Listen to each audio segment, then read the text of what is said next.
Ali Bongo Ondimba, President of Gabon, and I'm to send a message to all the friends that we have all over the world to tell them to make noise, For the people here have arrested me and my family.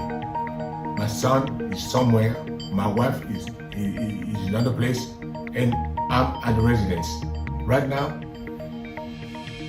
I'm in the residence, and nothing is happening. I don't know what's going on. So I'm calling you to make noise, really.